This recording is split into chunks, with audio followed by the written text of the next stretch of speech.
Here we go. This is the Skip Bayless Show, episode 124.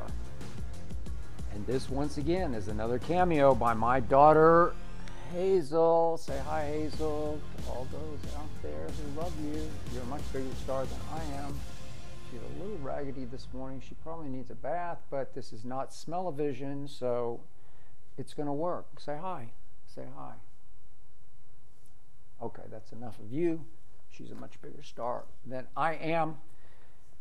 So, before I launch today, as most, if not all of you know, last Friday was my last day on Undisputed on FS1. And after the show, it was brought to my attention that some on social media criticized FS1 for not giving me the same fond farewell send-off that my former partner Shannon Sharpe was given. That is not true, and that is not fair. I was offered exactly the same kind of farewell festivities that Shannon received, but I declined. I'm not very good at mushy-gushy, and I am definitely not retiring. So I chose to just do the very best show that I could for my last show and then just move on. I saved all my hugs for off camera, for real. I have a whole lot of friends at Fox, and as I've told Eric Shanks, the head of Fox Sports, he created, he established, he fostered a great working environment. It is a great culture at Fox, and I immensely enjoyed every single day for 8 years that I worked there.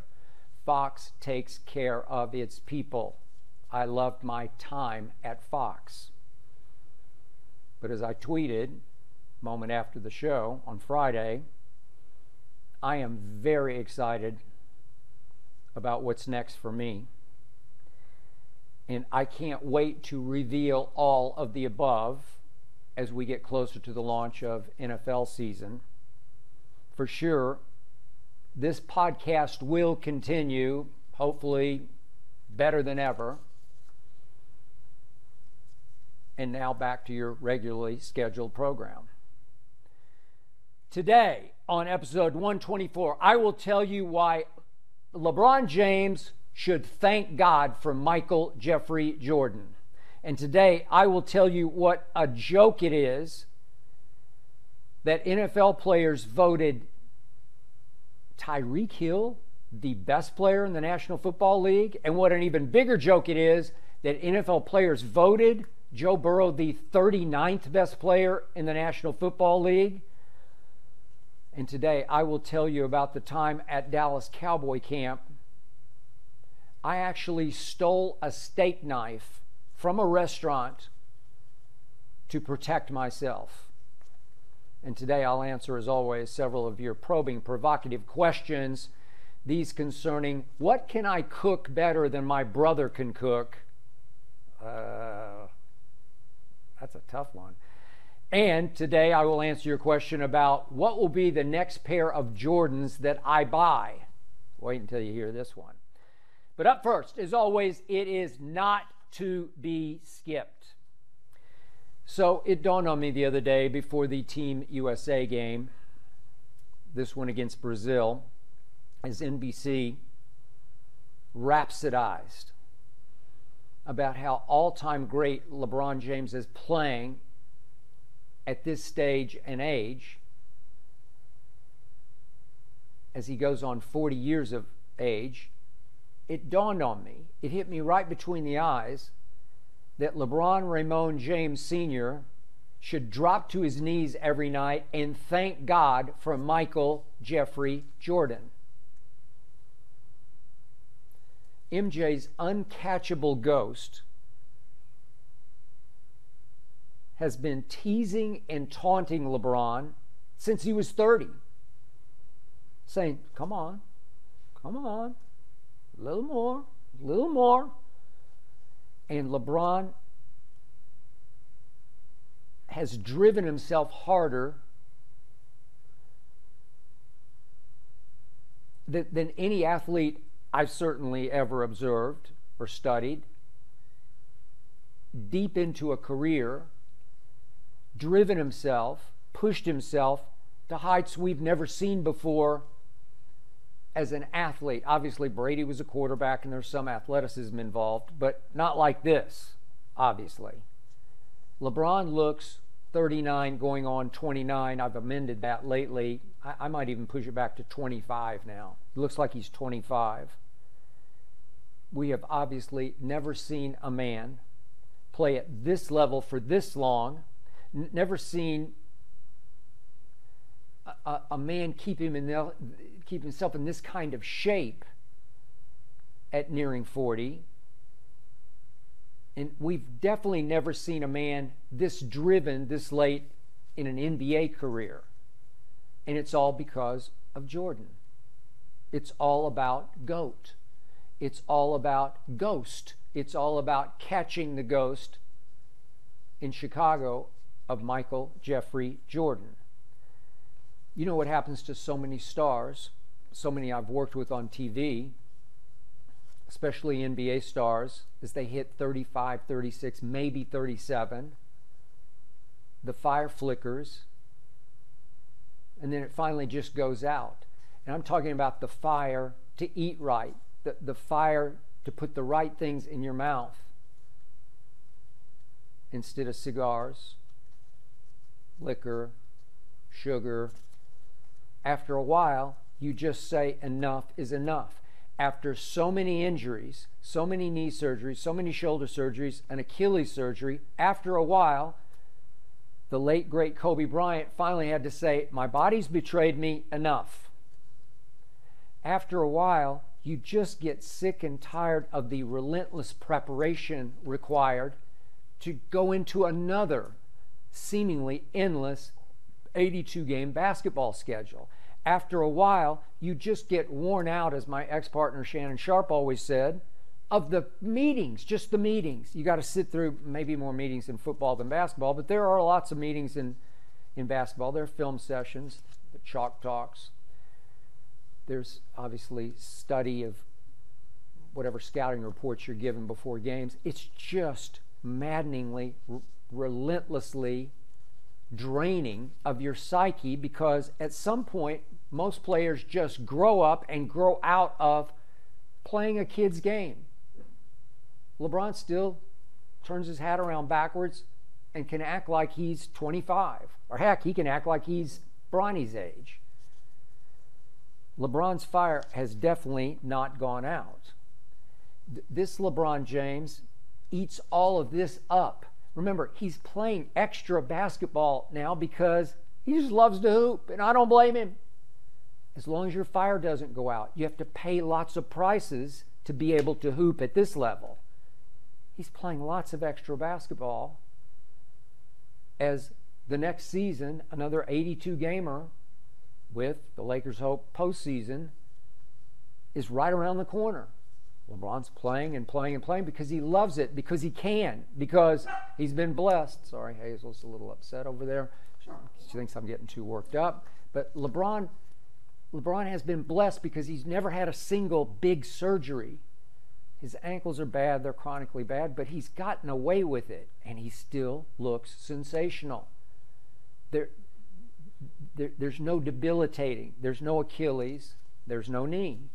Man, he's blessed. God blessed him with two things, health and Michael Jordan, because Michael Jordan is simply the biggest carrot out there any thoroughbred could ever go after, or any greyhound could ever go after. What a carrot of Michael Jordan. What if there was no Jordan? What if Kareem was the GOAT, or Bill Russell was the GOAT? And you can certainly make their cases. I don't, but you can. Would LeBron really be chasing Kareem, 7'2", or Bill Russell, as dominating a big man as we ever saw, even at whatever Bill was, 6'8"-ish? Nah, it wouldn't feel the same. It's Jordan. It's got to be the shoes. I can't lose in these shoes. I've got them on right now. I got on my Concorde 11s. Can't show you at this point, but I got them on. You're chasing that. You're chasing mystique. You're chasing legacy, all-time legacy. You're chasing Jordan. And now the drive of that, the impetus, the momentum of that is pushing LeBron into places where he could play, seriously, he could play 5 more years. I will not at all be surprised if he not only plays with Bronny, but he plays with his second son, Bryce. He may play with Surrey for all I know. But definitely the two sons could play with LeBron for the Lakers before this is over. It wouldn't surprise me a bit. Thanks to Jordan, thanks to chasing.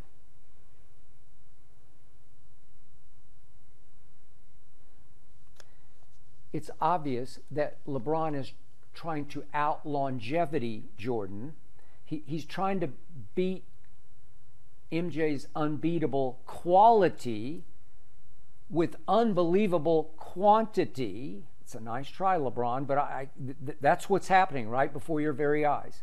He's trying to pile up unbelievable quantity to overcome, to eclipse Jordan's uncatchable quality.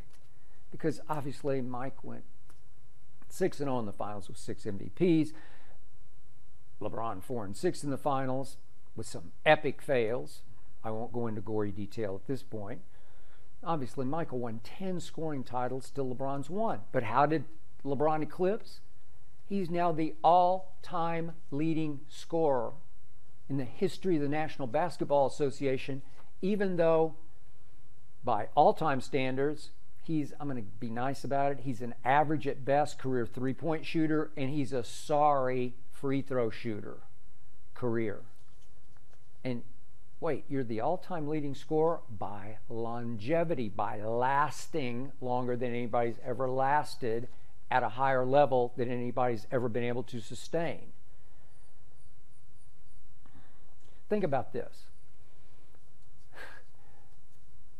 If we do regular season and playoffs, LeBron James has played the most minutes in the history of the National Basketball Association. It's 68,455 minutes. That's number 1 overall. Jordan is down at 25th on the list at 48,485. So already LeBron has played 20,000 more minutes than Jordan played, and counting. 5 more years? Do the math. If I just divide the the plus 20,000 minutes by, let's say, 35 minutes a night, that's 571 more games. But let's just do the real games, because right now LeBron is 3rd on the list of all-time games played. It's 1,779, but he's only 18 shy of Kareem's number 1 on the list. So this year, knock on wood for LeBron, he inevitably will pass Kareem by playing the most games ever in the history of the NBA. And Jordan's way down at 68th on that list with 1,251 total games played, and obviously Mike ain't coming back. So LeBron is already 528 games ahead of Jordan. And then we get to the Olympics. Well, obviously, Jordan played in his last Olympics at age 29. That was the Dream Team. That was 1992, and he did play in 2, won both, so he's 2-0 in the Olympics. But LeBron is now playing in his 4th Olympics at age 39, 10 years later than Jordan. And LeBron inevitably will win his 3rd gold, 1 more than Jordan. Okay? Method to the madness. But LeBron will also inevitably win an Olympics MVP at age 39. He's perfectly situated now. Kevin Durant's cooled off the last couple of games. LeBron is the leader of the best team. It's fait accompli. It's inevitable. Team Gold is going to win the gold, and LeBron, as the leader, the distributor, the orchestrator, and the scorer, playing bully basketball against kids who can't guard him, can't keep him from the rim. He's going to win MVP. He's the prohibitive betting favorite, and I'm already giving it up to him. And I'm going to have to hear the onslaught of, see, told you, he's the GOAT. He's the Olympic MVP at 39. Jordan never did that. Well, Jordan stopped at 29 and said, I'm going to leave it to the younger guys. I did enough. Not LeBron. I've told you, LeBron has the highest IQ in basketball. That could be current, that could be forever. Magic's up there. I could throw other names, but it's somewhere between Magic and LeBron. I'll give LeBron a slight edge. He's obviously also the shrewdest operator. I've told you he's a master media manipulator. The smart guy, LeBron James. He knew exactly what he was doing in saying, I want to lead this Olympic team because this Olympic team is going to be the deepest in talent in the history of USA basketball. I'm not saying it's the best because it does not have the killer will that the 92 team had in Jordan, in Magic, in Bird.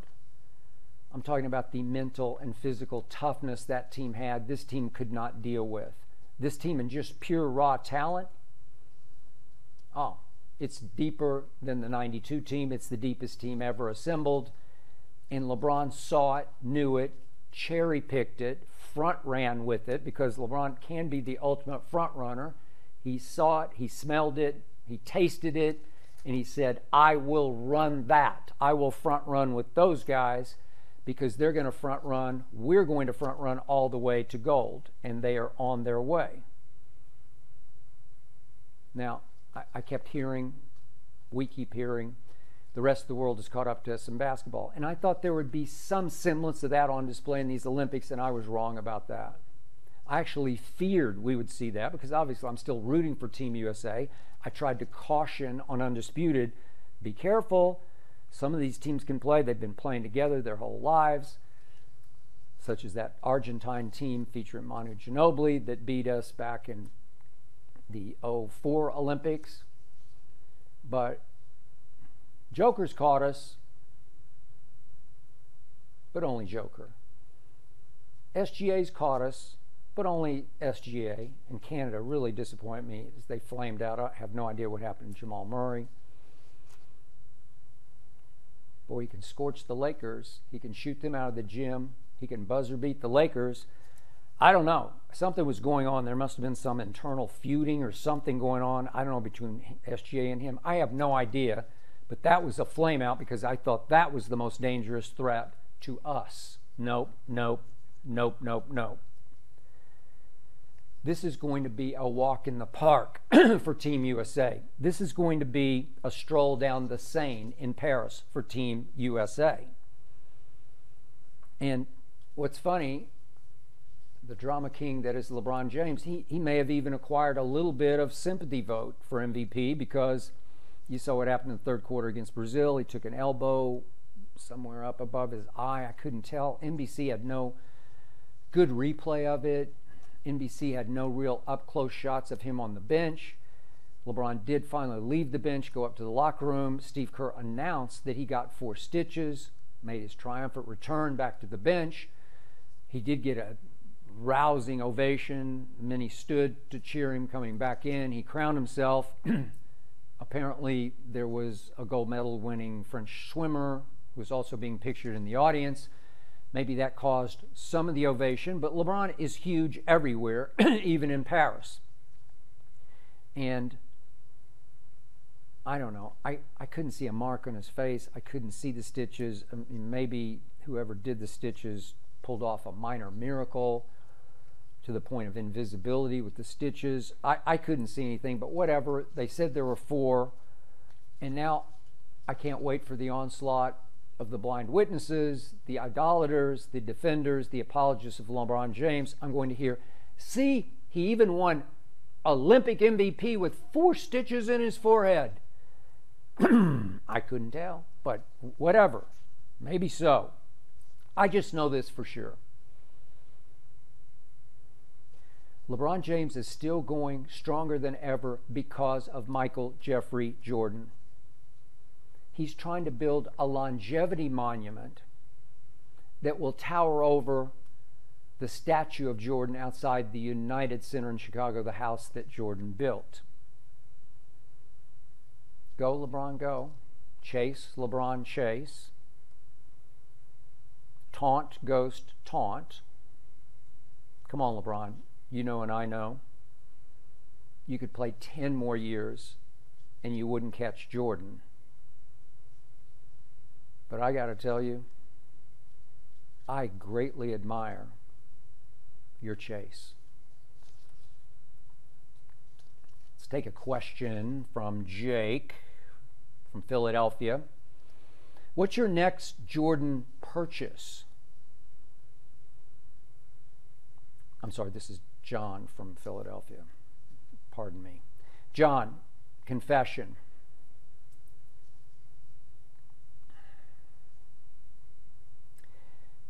It's going to be a while before I purchase my next pair of Jordan sneakers. So, as you know, I just left Fox, where I must have had 50 pairs of Jordans. At home, I have around 70 pairs of Jordans. So now, at home, I'm going to have to add 50 to 70, not to mention one pair of LeBrons that Shannon gave me as a gag gift, and another pair of Kawhi New Balance that Lil Wayne gave me as a gag gift, not to mention another pair of Kawhis that New Balance actually just sent me, and I actually liked, blasphemous as they were for me to wear them. But I'm going to need a whole nother room for all my Jordans. I can't lose any of these shoes. They're just sacred to me. I will get rid of none of them. My wife Ernestine keeps saying, come on, give us a break. We just don't have the space. Just suck it up and get rid of 10 pairs of, just 10. Just pick 10 and say that's enough of those. But my problem is I wear an individual pair so infrequently. They're all in mint condition, man. It's not like I wore any of them out. I have so many, there's no way I'm going to wear any of them out, even though I do have my faves, such as the ones I'm wearing right now.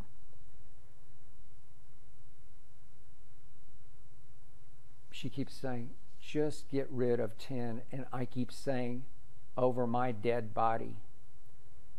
But I do admit I have an embarrassment of Jordan riches. And yet, right now, if I dared to order another pair, I just might have to order another wife. And trust me, she's an original. She's a one and only. Okay, it's time for my annual pet peeve. Allow me to get this off my chest. And I did do chest and back last night, so I'm proud of my chest, but it right now has a big burden. The annual NFL.com NFL player ranking, as voted upon by the players. It always makes me laugh, and then it makes me flat out sick because I don't get it. This year's took the cake, and I don't even eat cake, especially this cake. Number one on the list, as you know by now, Tyreek Hill. Lunacy, madness, flat out wrong. Tyreek Hill is disqualified by simple virtue of the position he plays. He's obviously a receiver, and he's an all-time great receiver. I can make the case that Tyreek Hill is the fastest man in helmet and pads with a football under his arm we have ever seen. I can make that case, though Bob Hayes, former Dallas Cowboys star and Olympian track man, could make another case. So could Tony Dorsett. So could Herschel Walker. I once witnessed Herschel Walker at the old Dallas Times-Herald indoor track meet in the wintertime, February in Dallas. I watched Herschel beat a world-class field for 60 yards. That's how fast he was at 230-some pounds. Whew. But Tyreek, we all know, is blazing crazy fast. Incomprehensibly fast. I give you all of that. But would I take Tyreek over Randy Moss? No. Jerry Rice? No. Michael Irvin? No. Megatron? No. He's not big enough for me. I'll take all those receivers over him just on pure size and speed and route running and hands. And with Michael Irvin, I'll just take his killer will. It's Jordan-esque. It was. I'll take 88's clutchness. That factors in. And then to the silliest question of all, would I take any of those receivers I just mentioned, the all-time greatest receivers, would I take any of them over Tom Brady? No. Joe Montana? No. John Elway? No. Brett Favre? No. Dan Marino? No. Peyton, Breeze, name them. No, no, no, no, no, no. No, I wouldn't, because they play a dependent receiver, dependent solely upon the quarterback's decision and pass. They are a receiver. They receive. They don't initiate. They receive. So they can never be better than the quarterback, the greatest quarterbacks, obviously. Right now, if you offered NFL GMs Tyreek or Patrick Mahomes, stop it. You know who they're going to take. Or Tyreek or Lamar. You know what's going to happen. Tyreek or Burrow, stop it. You can find receivers who can at least approximate what Tyreek's impact is. Reasonable facsimiles thereof. You can find them. You can find CD, Justin Jefferson, Jamar Chase. But you cannot find another Mahomes. You cannot find another Lamar or a Burrow. I'm sorry. There is no way a receiver should ever even be in the top 10 of ranked players, let alone number 1 overall. By the way, what have I always said about players? And I've worked with, feels like, thousands on national TV for 20 years. They don't know as much, I'm generalizing here, but in general, they don't know as much about who can play and who can't as they would like you to believe. Just trust me on that. Case in point, who was the worst GM ever in the history of the NBA? Arguably the worst picker of players in the history of professional sports. Oh, it was simply the greatest player ever in the history of sports, Michael Jordan, when he tried to run Charlotte. It was a disaster from start to finish. Case in point. Now, before I get to the other joke of the player rankings, that's Joe Burrow at 39, a quick aside for a quick question. This is Palmer from Washington. What's your best training camp story? Well, Palmer, I got a doozy for you. This was Dallas Cowboy camp. It's way back when, 1980, my second year in Dallas as the lead columnist at the Dallas Morning News. And I was already starting to get into it with Gil Brandt, then the draft master, the personnel director, and the negotiator for the Dallas Cowboys. May he rest in peace. I got into it often with Gil Brandt, who often did not like what I wrote in my columns in the Dallas Morning News. And remember, at this point, the Cowboys were flying that America's team flag, highest, because they had just been to the Super Bowl against Terry Bradshaw's Pittsburgh Steelers. It was, to me, the greatest Super Bowl I ever saw. It was 35-31. Pittsburgh, greatest collection of talent I'd ever seen on one football field, both teams combined. Hall of Famers spilling over on both sides, all-time greatness. and Gil Brandt was flying highest. Former baby photographer who didn't even play high school football, flying highest. So I set up shop, as a lot of people did, at the old Howard Johnson's in Thousand Oaks, California. It's out here in Southern California. I'm in West LA now. Thousand Oaks is on out past Lil Wayne's house in the valley, where Ernestine and I often go on the weekends. You have to keep going out the 101, the Ventura Freeway. Not quite to Oxnard, where they are in camp now, the Cowboys, but to Thousand Oaks, where they were for many, many years. I went to many cowboy camps, Landry and Jimmy Johnson camps in Thousand Oaks. So the Howard Johnson's is situated right off the 101. You could see it from the freeway. And in those days, it was weird, but the unsigned Dallas Cowboy draft choices often camped at the Howard Johnson's. They would actually come to camp, but then, just weirdly, this happened summer after summer, they would stay at the Howard Johnson's until their agent could finally break through and make a deal with Gil Brandt, probably get robbed by Gil Brandt. He was a master negotiator. But they would just stay at the Howard Johnson's, and I'm sure Gil Brandt would arrange for them to stay. And then one day after practice, a veteran player informed me that Gil Brandt ran the Howard Johnson's, that he controlled the Howard Johnson's, that he was notorious for putting those draft pick players in rooms that were bugged. The phones were bugged. Remember, this is before cell phones, so you didn't have that handy, I can just reach in my pocket for my cell phone. No. You had to use some kind of landline or a payphone, but your phone in your room was your best friend. If you were staying in a hotel, you had to use that phone. And it was your private phone, your private line. And I was told that Gil would have the staff at the Howard Johnson's put draft picks in certain rooms whose phones were bugged so that Gil could eavesdrop on the conversation between the agent and the player and know exactly how close he was and what he needed to do to drive the deal home, where his leverage and advantage was, because he could hear it himself from the horses' mouths. Wow, well, this shocked and shook me. Really?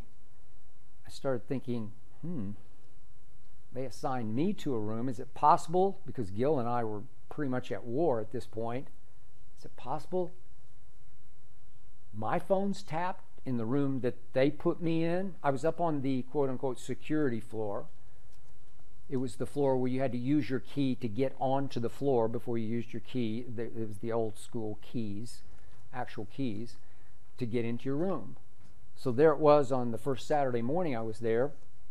I was talking to my girlfriend on the phone, on my room phone.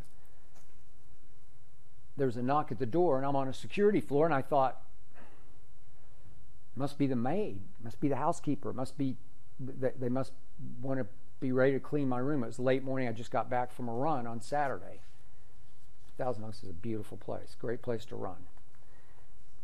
And I just went, I didn't even look through the peephole. I just threw the door open, and I was going to tell the housekeeper, could you come back in 15 minutes? Thank you. And I throw open the door on Mike Trope. Mike was a super agent, and he was the arch rival of my closest friend at the time out here in LA, Lee Steinberg, another rising super agent. They were back and forth 1-2-2-1 as the two biggest agents in America. And with Mike Trope was an assistant of his, a former player, about 3 times the size of both of us. And they both glowered at me and handed me a lawsuit. They served me the papers, which I didn't know what to do except take.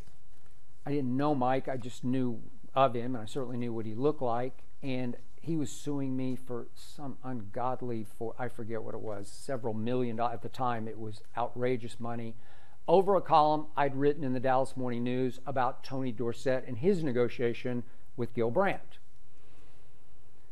So I shut the door, even more shaken, and I started thinking, wait, how did Mike Trope get up on the security floor? How did Mike Trope know what room I was in? Did Gil Brandt pave the way for all of the above? Was Gil behind this? Did Gil put them up to this somehow? Put the Howard Johnsons up to this somehow?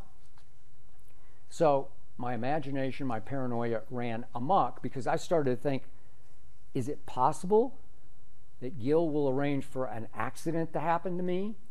That he will see that some harm comes to me? Because we were really going at it at this point.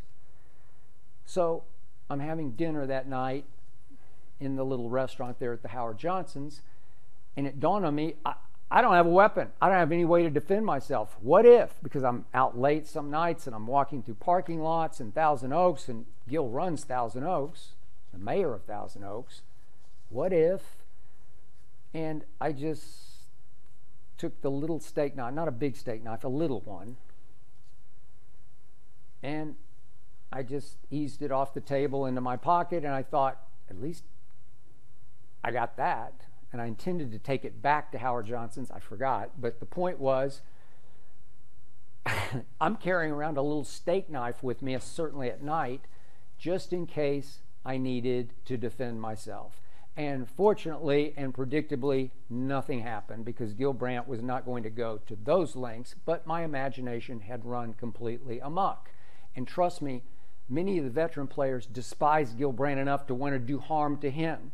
Never forget the great Charlie Waters, safety for the Dallas Cowboys, all-pro safety, blew out his knee in a preseason game at Seattle and called me at home soon after the surgery, still a little high on whatever they had given him painkiller-wise, and was screaming into the phone that he was going to put snakes in Gil's hot tub. That's what he told me. I'm going to put snakes in Gil's hot tub. That's how much a lot of the players did not like the great Gil Brandt. So we come full circle that season to the end of the year.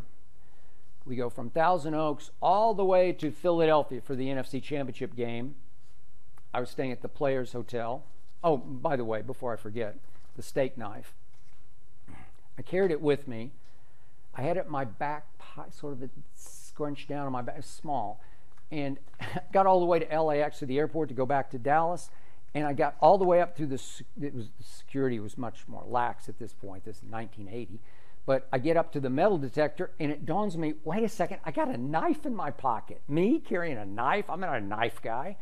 And I kind of ease over to the trash can just ahead of the metal detector, and I kind of sneak the knife into the trash. Nobody said anything, fortunately. Maybe today it would be a whole different story. Maybe I would be detained. Maybe I'd be in big trouble. But I got rid of the knife. I'm sorry, Howard Johnson's. May you rest in peace. I didn't take it back just because I forgot. But the point is, come full circle to Philadelphia. I'm checking into now the team hotel in downtown Philadelphia. Walk through the lobby and into my friend Bill McAtee of TV fame. Maybe you know him from his days at CBS doing golf.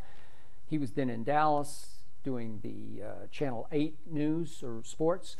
And he had just been up in the hospitality suite, the Cowboy hospitality suite, with several media people, and Gil Brandt was holding court. And Bill stopped me and said, I was just talking to Gil, and he said he'd just seen you earlier today and that you were drunk. I said, me drunk? Bill knew me, we're good friends. I didn't drink. I don't drink. Me drunk? That was Gil. He was mad at me because of a column I'd just written that morning about how all-pro guard Herb Scott deserved more money from the Cowboys. I loved you, Gil. You were a piece of work.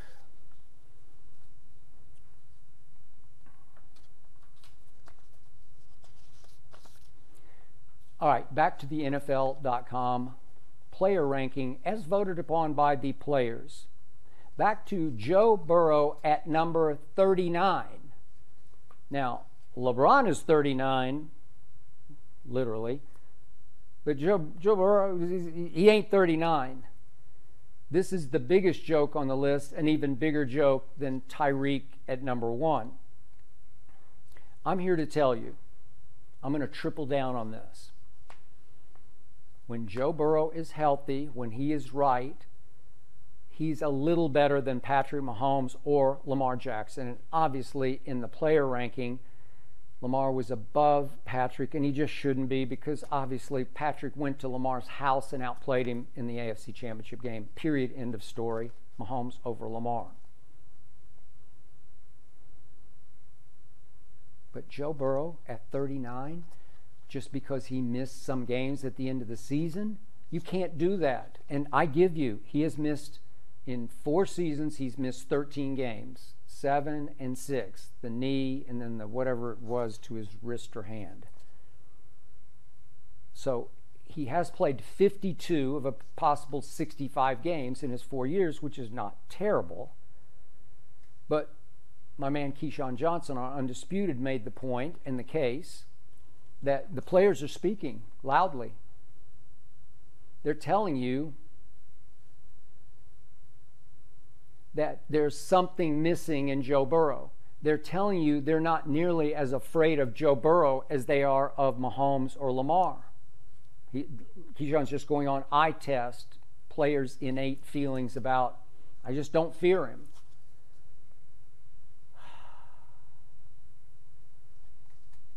I looked at this list and I just shook my head, because you don't fear a guy ranked 39, and these are the quarterbacks ranked above him. Tua, Burrow or Tua? Who you got? Stop it. Jordan Love. I love Jordan Love. I love him. He's got potential to be up there with Joe Burrow, but he ain't yet. Brock Purdy? No, not yet. Probably not ever. C.J. Stroud? On the way, not there. Dak? Seriously? Stop it. Jalen Hurts? Stop it. Josh Allen, I really like Josh Allen. He's actually grown on me over the last year. He's just not better than Joe Burrow. He's really good, but he's not better than Burrow. And then I just told you how I feel about Patrick and Lamar in the top 5. That's 9 quarterbacks supposedly better than Joe Burrow. Then look at the non-quarterbacks on this list. Puka Nacua. Really? Better than Joe Burrow. Jalen Ramsey, I like him as a cornerback, but we're talking about a quarterback. Roquan Smith, Fred Warner's all the way up at number 11. So you take Fred Warner over Joe Burrow. Really? Christian McCaffrey at 3. There is no way I'm taking Christian McCaffrey over Joe Burrow. I don't care what you say. I don't care how gutsy he is. I don't care how valuable he is as a dual threat. I don't care. It's Joe freaking Burrow, who is 3-1 lifetime against Patrick Mahomes. 3-1. And in those 4 games, Joe has thrown 9 touchdowns to 3 interceptions versus Mahomes, 8 touchdowns to 2 interceptions. Just stop it. 3-1 against Patrick Mahomes. Beat Patrick Mahomes at his house and almost beat him again in an AFC Championship, a second one. Both of them 3-point games. One mistake by one defensive player cost Joe Burrow in the second game that he lost by 3 points. Then we get to last year. Go look at it. Tell me I'm wrong about this. Look at what Joe Burrow did on October 29th at San Francisco. Go look at what he did. It was the game of the year, regular season, played by a quarterback. The game of the year. Heck, I'll throw in the postseason. Game of the year. This is at San Francisco against that defense. Joe Burrow they won the game 31-17. He went 28 of 32 for 283 yards, 3 touchdowns, and no interceptions against that defense on that field. Joe Burrow did that to the 49er defense that did you know what to my Dallas Cowboys on a Sunday night a little earlier, 42-10. Joe Burrow shredded that defense, the same defense that gave Patrick Mahomes some fits in the Super Bowl.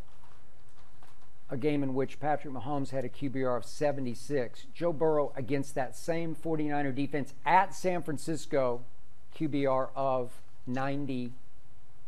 And he's 39th on the list. That is 39 times dumb. This is Andrea from Austin, Texas, who asks, Who has the higher NFL ceiling between Shedeur and Travis Hunter? Andrea, I'm going to go Shedeur. But I wouldn't be shocked if Shedeur and Travis Hunter go 1-2 in next year's draft.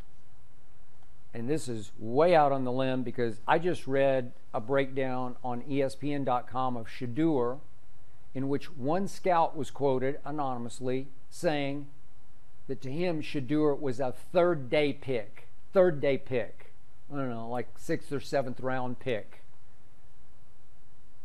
And the conclusion of the piece is that Shedeur could break into the bottom of the first round, but is probably a 2nd round pick. And I got to tell you, I don't get it. I'll put my reputation on the line right now. Shedeur will be somewhere in the top 5, if not 1. I would take him 1 right now. I have seen enough. I'm talking about size. I'm talking about strength. I'm talking about guts. I'm talking about toughness. I'm talking about deadly accuracy. I'm talking about poise under fire. I'm talking about clutch toughness. Shedeur Sanders, the whole package. I don't know, do some people think he's a little too flamboyant, he's a little too arrogant? I don't care, because that's part of that package. Yeah, he's got some of his dad in him. His dad was just the greatest cornerback in the history of football, and it ain't even close. I love it that he's got some Dion in him. And then when he taps the watch, okay, it's beautiful to watch because he believes in himself and he backs it up. He can walk the talk. He had one of the worst offensive lines in football last year. He got sacked the most times in all of college football last year. And just go look at the numbers, the accuracy numbers, the consistency numbers. You know, they got blown out a couple times on the road. They just weren't good enough in the trenches. They'll be much better this year. He'll be much better this year.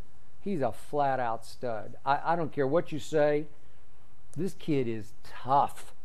He got knocked down so many times and jumped right back up and fired away. This kid is clutch. Go put in that tape of the Colorado State game, the double overtime. See what you see. This kid is a winner. This kid, to me, right here, right now, I would close my eyes, sight unseen. I'd take him number 1. But that's just me. This is Ann from Salt Lake City who asked, is there anything you cook better than your brother? Ann, this question got me. Ann, I'll give you this. I can microwave better than my brother. I can really zap the lunches and dinners that we have a chef prepare for us, Ernestine and I. I can zap them. I can put them in for frozen for 9 minutes at a time. I can zap them to life. I'm really good at it. I'm gifted at the microwave. I'm willing to bet my brother has never used a microwave because it'd be way beneath his dignity. So, Ann, just understand, this question made me chuckle because I was always the black sheep of my family. I was the only one in the extended family who did not cook because I had zero interest in cooking. I like sports. I don't know why, but from the start, I loved sports. Nobody in my extended family loves sports remotely the way I love sports. There were cooks everywhere, including my father, who got up every morning at 4 o'clock to go cook at his little hole-in-the-wall barbecue joint on the south side of Oklahoma City to cook the ribs and all the other meats that had to be cooked, but especially the ribs. And my brother, 2 years younger than me, often tagged along and learned from my father to cook. And all my brother has done with his cooking expertise is win the James Beard Award for the best chef in America and to win the James Beard Award for the best restaurant in America. Obama's favorite restaurant in Chicago, Topolobampo. My brother is something. My brother is a gifted chef, way beyond anything I could imagine. I hated working at the Hickory House because I was forced to do so, and I ended up doing what they call preparation work, chopping up carrots and celery and whatnot to put into these dishes, until one day I was so angry and so distracted that with a giant butcher knife, a real live big butcher knife, I was about to slit a green pepper in two, and it was wet because I just washed it, and the knife slipped off, and I've still got a big scar across my forefinger because I cut myself to the bone.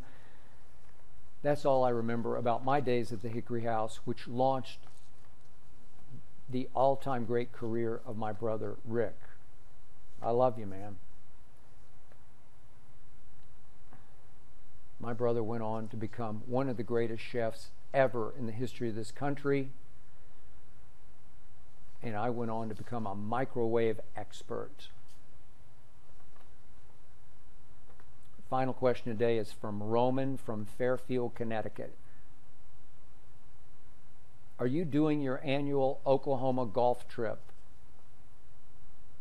Roman, that's a very good question, and I do appreciate it. Not exactly. So, I've told you over the last few shows about how my best friend from junior high on, Craig Humphreys, in Oklahoma City, just lost his wife, Bev, wife of 32 years, to breast cancer after a long, hard battle. I did go back to Oklahoma City 2 Saturdays ago to speak at the funeral. I was honored that Craig wanted me to speak. It was a beautiful day, but it was gut-wrenching. And I was supposed to go back to Oklahoma City this coming week, as I have every year since I went away to Vanderbilt in, what was that, 1970. That's when I left Oklahoma City to go away to Vanderbilt. I've gone back every summer to play golf with my high school friends, starting with Craig Humphreys. But this time I asked Craig if he'd like to come out here to Los Angeles, to Southern California, and he readily agreed because he just needed to get out of the house, that house. He needed to get out of that town, at least for a week, after all he's been through in that house in that town for about 2.5 years. So we're going to play golf here in Los Angeles a couple times. Then we're going to drive out to Palm Springs. I know it's hot right now, but we love the heat. And we're going to play 3 or 4 days in a row out there. And we're just going to enjoy each other's company. And sorry about Hazel. In the end, we're just going to enjoy being alive.